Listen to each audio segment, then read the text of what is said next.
So I promised to share my story on this video, which is going to be pretty difficult. The only reason I thought for sharing my story is so people can open up and share theirs. It's pretty hard to open up and tell and describe and to just come out with it about your situation, because grieving is quite difficult, let me tell you. And you know that you go through the stages of grieving, and I just remember that one of them was huge for me, which was depression. And depression was, it was quite difficult for me, just because I just could not bear with myself, and I was in a dark, deep hole for about 1.5 years, and it just seemed like I could not crawl out of it. And luckily I had a really good friend at the time that helped me gain my confidence and realize, alright, Andrea, you're gonna have to, you're still alive, you still have to live, you know, and you're in high school, and you have so much to offer to this big, huge world, and you have to look forward. And I'm thankful for those people that were around me. And my best friend at the time, which was Sarah, and thank goodness for her, because we went through the same thing, and ironically 2 weeks apart. But she knew her mother's situation longer than I did. I knew mine 3 days before she passed. So, I mean, that was the only difference. And the cancers were different. Her mother had breast cancer, and my mother ended up having adrenal cervical cancer. She's like, was it 1 in a million? Get this, of course. But anywho, I'm here to share my story, to help you and help others through the grieving process. And remember, the grieving process is denial, anger, bargaining, and depression, and an acceptance. And like I said before, you don't necessarily go through the stages in that order, and a lot of people don't understand that. But anyways, it was the beginning year of high school, walking onto high school grounds and looking up at these huge buildings. It was a pretty scary place. I had my best friend at the time, which was Vivian, and my mom dropped us both off at school, and because we decided to go together and step foot into this huge place. And I remember I had a class called AVID, Advancement via Individual Determination. Surprised I actually remember that. Those people in that class, throughout all 4 years of high school, became the strongest family I've ever had. Unfortunately, some of them went their separate ways. We don't talk as much anymore, but at the time they were there for me, and we were there for each other, and I would have to say I'm very thankful for those people. And also the middle school I graduated from, the year before that, I was a cheerleader for all 3 years in middle school. Yeah, little quiet me was a cheerleader. That was the only place I could be that I can be loud and spontaneous and be someone that I'm not every day. And they wanted me to continue coaching for that year, and I was actually very thankful for them to let me do that, because that was something I felt alive, And my mom kept saying, do what you love to do. And I think she realized I was happy when I was a cheerleader. So I had my little cheerleading group that I coached for a few months. And the only reason I couldn't go back and face them and be the strong person that I was before at the time, because I wasn't. I was very weak, and I couldn't face them. I know it's just cheerleading, but they were my girls, and they were like my little children, and it was hard. It was hard, and so I couldn't go back. So I'm sorry that I didn't go back, but I just could not do it. And but anywho, my mom she actually worked at our school, and she chose to work in the cafeteria, which I was actually very thankful for, because at the time we were swimming in PE, and I could just give her my wet swimsuit, and I didn't have to carry it around all day long, and I got a pretty nifty discount on my food. Thank goodness. That was the only time she actually let me eat in the cafeteria, is only if, it was reasonable food to eat, like a salad, or every once in a great while, she'll let me get away with a burrito. And I miss those chicken and rice burritos. I have not found one till this day. I have not found one of those burritos so damn good. But anyways, I actually loved her being there every day. And at first I was kind of like, ugh, your parent is working at the high school. That's not cool. You're not gonna fit in. But I'm actually glad she was there. I remember before high school started, we went to the Grape Festival. And at the Grape Festival, my mom is a very healthy person. And she drank water every day, she ate healthy, she's always speed walking. I was exhausted everywhere we went, even if it was just shopping at the mall. I'm like, can we just go home? Not in the mood to shop anymore. But I remember she was exhausted. All of a sudden she needed to sit down, and usually she's ahead of us, and at the time she was behind us, and it's like, this is not you. And I knew something was up at the time, but I just kept it to myself, which I wish I didn't. I believe my dad made her go to the hospital, or to the doctor, to get a checkup and whatnot.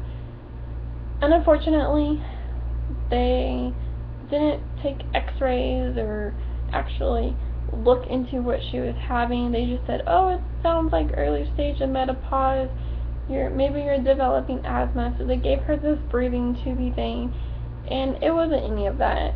It could be the beginning stage of menopause, but I highly doubt it. They just didn't want to take the initiative to be a doctor. So unfortunately, that ended up in the wrong path. But then it was November, and I remember she picked me up from high school, and I remember opening the truck door, and she was just laying there, and it's just not her. She's always like, okay, let's go home, let's go do this, let's go do that, I have to run errands, whatever. And let me tell you, she would not let me and my sister, ever eat fast food. It was shocking if we had a pizza night. I don't even think we had a pizza night, because I would always sneak next door and hang out with them and eat their pizza and eat their whatever they had, like McDonald's and Taco Bell. That was like my sneak away to get my fast food crave. But it was weird, because she was like, she was so tired, you can just, her whole body, she was not herself. And how I knew it is because we ended up going to Taco Bell. She said, I'm too tired to make dinner. And remind you, she made dinner every night and lunch if we're home on the weekends. So she's too tired to make dinner. She'll stop by Taco Bell to let me go in there and get my food, and we'll go home. And And I knew at that moment something was up. So we went home after that, and she went straight upstairs to lay down, and she said she had pain on her side. I remember the phone ringing, and when it was my sister, and she just nagged me to pick up the phone to wake her up and talk to her. And I told her no, she's sleeping. She didn't want to talk to anybody at the moment, but I don't remember exactly. I don't remember if I actually woke her up or not, but I just remember finally when my dad got home that he realized she was in pretty bad, deep pain, and I do remember she was laying. They had like a loft, I guess you want to say, in their bedroom, and it has a couch in there, and she was laying there, and she did not want to move. It was just pain on her side, and she just, I just remember just her face expression. And but anyway, she told me, not to worry, go to your room, or go watch TV in the bonus room, or go next door, or whatever. I was like, okay. So I ended up just going to my room and hanging out in there, and I remember having this nightmare of everything that happened that night, which was kind of freaky, because normally you don't, dream about that. And I remember everything that I dreamt about that night happened the next day, and I found out that everything that I dreamt about happened already, and then everything after the event happened, which I thought was pretty freaky. But I remember waking up, looking out the window.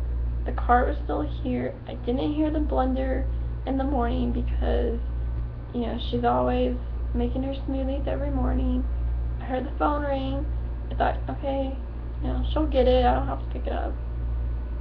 Nobody picked it up. Went downstairs, realized I was the only person home. At the time, we lived in a pretty big, huge house, and even though it's like 7 a.m. in the morning, I was still kind of, scared because I didn't know where anybody was. And I remember listening to the voice message. It was my dad saying, they took her to the hospital and whatnot. And I remember going downstairs, and I literally, no joke, just fell to my knees and just screamed out, "Why, God?" And to this day, I think that's part of me, it's my fault, because I believe in the Bible it says that, like, if you yell at the God, something bad happens, or he doesn't forgive you. I don't know. I don't know exactly what it was, but that's always haunted me, and it kind of still does today. But I know it's not my fault because of that little incident. But I mean, it happens. People do pretty bad things. But I remember my sister picked me up that day, and we went to go see her. And my dad told me never ever to remember her this way. And I knew at that moment that they couldn't heal her, and she couldn't live after that. And I kept telling myself, no, there's a miracle. It's just gonna happen. So when I went home to my aunt's house, my aunt took me home that night, and I remember laying in bed, looking out the window, and it was a stormy night that night. And I remember, okay, well, maybe if she does pass, she'll let me know. And I believe she did, because I remember out the window there's this huge this oak tree. It was a huge tree. And I mean, at the time when I went, well, actually, I didn't even think I slept that night. But when I laid in bed at the time, like the storm was just picking up, and I remember like 4 something in the morning, with this big wind storm just went through this tree and made the tree branch just like go crazy. And I remember looking at it like, what the heck? But no other tree is moving like that. It was just this one huge branch off this tree was going all crazy, and I thought it was kind of strange. And about an hour later, I see 3 cars, which was my uncle. I think it was my dad, my uncle, and I don't know if my sister. I believe it was my sister. Yeah. I saw it in the distance out the window. So after that, I realized that was her saying goodbye. Sounds weird, but seriously, it was just that one branch that went all crazy, but none of the other trees were moving. It was weird, but I know it was her, freakishly, but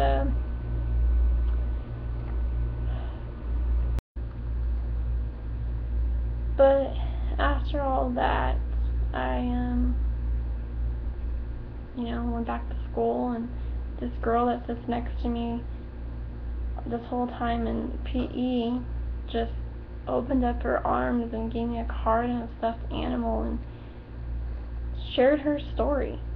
And since then, well, throughout high school we were best friends, and unfortunately a couple years after high school we kind of went our separate ways. I think we both chose a different path, and I moved finally to get away from certain circumstances, but people you gotta do what you gotta do, and unfortunately sometimes it breaks up friendships.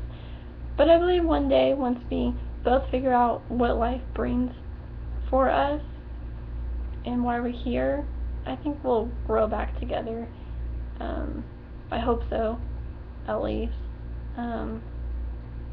But I did also want to share a little scenario that I don't know, hopefully she doesn't hate me by sharing it. Well, I'm not going into details about it, but I remember, it's been haunting me for quite some time, and it happened when we were in 4th grade, and I believe we were like 8 in 4th grade, I don't remember, but I do remember after her mother passed, because her mom and my mom was best friends, and at the time her and I were also best friends, and it was hard to see my mom sad and depressed, but I never realized how much it hurt, unfortunately, until it happened to me. And till this day, I still apologize, because I said in class one day some mean words, and not really hateful, but just really mean words, and I have apologized so many times, and she always tells me, I accept your apology, don't worry about it, and she probably pisses her off after a while, after hearing me apologize a gazillion times, but now, unfortunately, I've realized how precious people are. Friends, family, boyfriends, girlfriends, co-workers, everybody. And I mean, she went her separate way, and we haven't really been close since then, so I know it's pretty much my fault, but she always told me, don't worry about it, Andra, but it is what it is. And again, I'm sorry, Megan, and I always write on Facebook, or I, mention that both of our moms are up there watching their favorite soap TV show, All My Children, and laughing and making jokes and having a good old time. So I'm glad that they're happy together, and I know they are. I really do. But I don't know if they wonder, about us becoming friends again. But we're still alive, so who knows what the future holds. But anyways, I have also created a Facebook page called Grief Education, because that's what I'm here for, and that's why, by telling my story, as difficult as it was, by stepping forward and sharing your thoughts and your stories and your situations and your circumstances with any situation, it helps make you stronger, trust me, and accepting the fact that it's okay to live and to move on with your life, and always have that person right beside you. Even though they're not physically here, they are in your heart, and they're literally right next to you. And I wanted to share a picture of my mother, who everybody says we look alike, but hopefully it's not a huge glare. But yeah, she's my angel, as well as one of my grandmothers who battled cancer for like 6 years, I believe. And yeah, so I know they're both looking down on me and my sister, and I wish they were both here to see, my mom would be a grandmother, yeah, and my grandmother would be a great grandmother, and to see I call them the two little rugrats, but two of my sister's kids, my niece and my nephew, and yeah, so, well, I hope that this has helped, and I hope I hear feedback, and email me at annajo.grief@gmail.com, and I hope I hear from you guys. Share your story, and I will make a video about that situation. I won't share your personal story, of course, but I will share, like, say if it's a soldier, which is your father, your mother, your aunt, your uncle, niece, nephew, whoever it is, cousin, that I will share education of the grieving process of that situation. So please follow my page. Again, it's called Grief Education, and you can just type in the email address, annajo.grief@gmail.com, and I hope that I hear from you guys. I hope, and I hope this spreads, because I want to help as many people as I can, and I want to develop grief education and make it become a non-profit organization, and have seminars, and have counseling, and have people get together and interact with each other and share their stories with each other and do some activities, and it helps you heal, and it's comforting. So again, just let me know your feedback, and I hope to hear from you guys soon. Love you all.